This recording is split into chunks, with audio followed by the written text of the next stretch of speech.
یہ مقدمہ ہمیشہ ذہن میں رہنا چاہیے. قرآن مجید کی کسی بھی آیت پر غور کرنا تو یہ بات ذہن میں رہے کہ سب سے پہلے جستجو کرنی چاہیے کہ اس آیت کے معنی ڈکشنری سے نہ کیے جائیں. ڈکشنری دیکھ کے ترجمہ نہ کیا جائے قرآن کا مطلب. ویسے تو کسی بھی چیز کا ترجمہ ڈکشنری سے نہیں ہو سکتا. آپ غالب کی پوئٹری کا ترجمہ ڈکشنری سے کریں گے کیا حشر ہوگا آپ کا؟ ایک خلاق ادیب، ایک خلاق شاعر جب گفتگو کرتا ہے تو اس کے معنی ڈکشنری سے سمجھ میں نہیں آتے.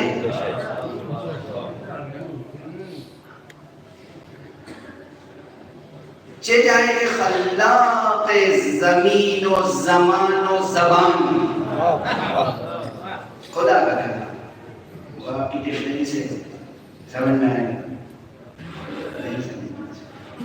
سب سے پہلے خطیب قرآن، یہ لقب خطیب قرآن مخصوص ہے پیغمبر اکرم صلی اللہ علیہ وسلم.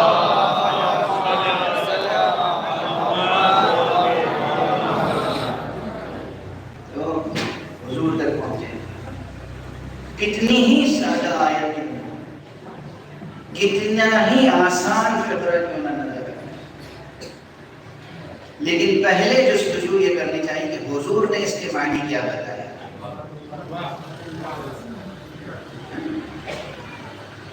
اب وہی گھسی پھٹی بہت پرانی مثال ہے، وہی دے دوں. بہت سو کو یاد ہوگی، نوجوانوں کو، بچوں کو شاید نہ یاد ہو سکتا ہے کوئی ایسا بچہ بھی ہو جس نے نہ سنی ہو. چونکہ زبان کا سرمایہ، ادب کا سرمایہ زیادہ تر ہوتا ہے سماعی، یہ سن کے نقل ہوتا ہے نا، نسلاً بعد نسلیں. زبان سیکھنے کے لیے بھی کتاب کافی نہیں ہوتی. کہیں الف اور سین لکھا ہو، اب اسے کیا پڑھیں گے، اس یا اس؟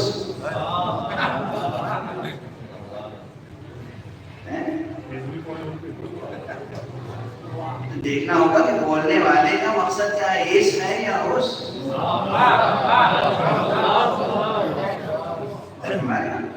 تو لکھا ہوا اردو کا کافی نہیں ہوتا، عربی کا کیا کافی ہوتا؟ کوئی بھی زبان ہو، اہل زبان سے جب تک آپ سنیں گے نہیں، کتاب کافی نہیں ہوگی، ڈکشنری کافی نہیں ہوگی. تو اب یہ ضرب الامثال بھی پرانی جو کسی کی مثال ہے جو میں دینا چاہ رہا تھا وہ یہ کہ کسی صاحب کے یہاں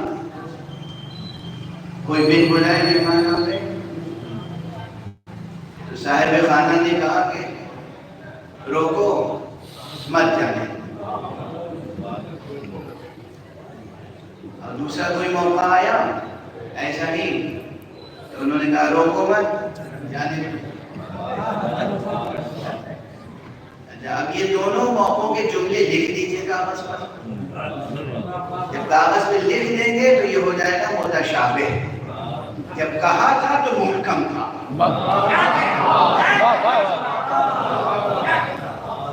جب کہا تھا اس میں کوئی ابہام نہیں تھا، کوئی اشکال نہیں تھا. جس نے کہا اس نے جو کہا، جس سے کہا اس نے جو سنا درست سنا، اس پہ عمل کیا، اور اسے ذرا بھی شک نہیں تھا کہ کہنے والا کیا کہہ رہا ہے. اسی کو کہتے ہیں محکم. محکم، واضح، کوئی ایمبیگوٹی نہیں، کوئی اشکال نہیں، کوئی ابہام نہیں. روکو مت جانے، یعنی اس شخص کو روک دو، اب واپس جانے نہیں دینا، آ گیا ہے تو آ گیا، ہمارا مہمان ہے. دوسرا موقع روکو مت جانے دو، جا رہا ہے جانے دو، اسے بالکل مت روکنا. دونوں مقامات پر جملہ واضح ہے نا. لیکن اب بولنے والا سامنے ہو اور جس سے کہا ہے وہ بھی سامنے نہ ہو، دونوں جملے لکھے ہوئے ہوں. اب دونوں جملوں میں کوئی فرق کرے گا؟ اب مشکل ہو گئی. واضح، جو محکم تھا وہ متشابہ ہو گیا. کتنا آسان جملہ ہے، کوئی بہت غریب شاذ ایسا کلمہ ہے جو روزمرہ میں استعمال نہ ہو روکو مت، جانے دو، سب جانتے ہیں، مگر جملہ لکھا ہوا سمجھ میں نہیں آئے۔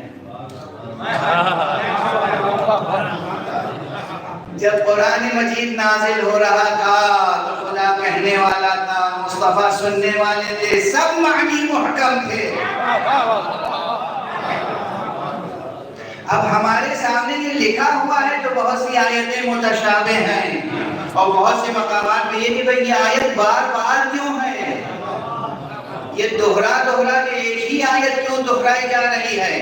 میں نے مثال دی کہ ایک ہی جملہ دو مقام پہ دہرایا تھا اردو کا، تو دونوں معنی الگ الگ تھے یا نہیں؟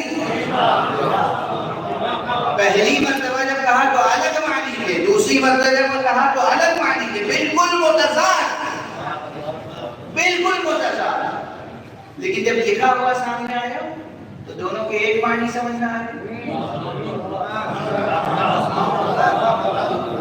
دو مقام پر بالکل متضاد معنی تھے جب بولے گئے جملے، اور جب سامنے لکھے ہوئے آئے دونوں جملے تو دونوں کے ایک معنی کیسے ہو گئے؟ اس کے معنی یہ ہے کہ صرف کتاب کافی نہیں ہے،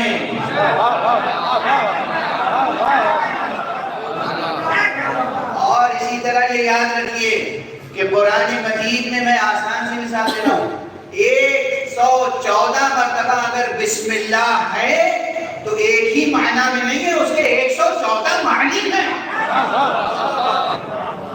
مگر اب مشکل کیا ہے، یہ 1400 برس کے عرصے میں 1400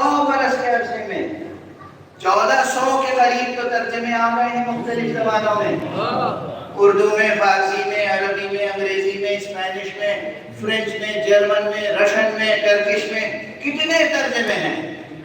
1400 تو ترجمے ہوں گے قرآن کے 1400 برس کے عرصے میں، مگر ان سب ترجموں کو دیکھ کے بسم اللہ کے بس ایک ہی معنی ضرور ہے۔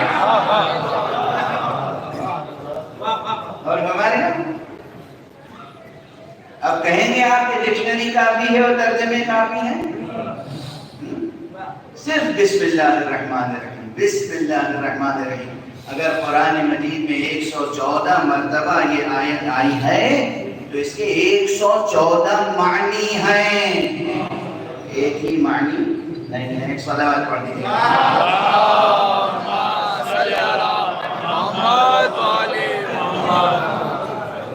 جی تو یہ چاہ رہا تھا میرا کہ میں مفصل کچھ عرض کروں آج، مگر میں مقید ہوں، پابند ہوں کہ نماز واجب اول وقت اگر ہو جائے تو میں اپنی گفتگو پھر جاری نہیں رکھ پاتا، اور یہ چاہتا ہوں کہ یہ مثال قائم رہے، تو اس لیے گفتگو کو میں اول وقت ظہر کی رعایت سے ختم کر دوں گا اور بیان نامکمل رہے گا۔ یہ سب مقدماتی مباحث ہیں، گویا تمہیدی مباحث ہیں، ذہن میں رکھیے گا کہ قرآن مجید کے فہم کا حق ادا کرنا اتنا آسان نہیں، اور کوئی بھی آیت ہو کتنی ہی آسان معلوم ہو، لیکن پہلی جستجو یہ ہونی چاہیے کہ اس آیت کے معنی خود حضور نے پہلی جستجو، اگر حضور کے کلمات میں نہ ملے تو پھر ان حضرات نے کیا بیان کیے جنہوں نے دہن بدہن، سینہ بسینہ، نفس بنفس، جنہوں نے حضور سے علوم قرآن حاصل کیے اور جن کو سند ملیت حاصل کی، جن کے لیے حضور نے فرمایا کہ مجھ سے ہیں میں علی، میرا مجھ سے میں علی سے، اے علی تو مجھ سے میں تجھ سے، فاطمہ مجھ سے، حسن مجھ سے، حسین مجھ سے، یہ جو سندیں ہیں یہ غیر معمولی۔ اس میں اگر سب سے مشہور تو دو حدیثیں زیادہ مشہور ہیں، ایک حضرت علی علیہ السلام سے متعلق اور ایک آقا حضرت ابو عبداللہ الحسین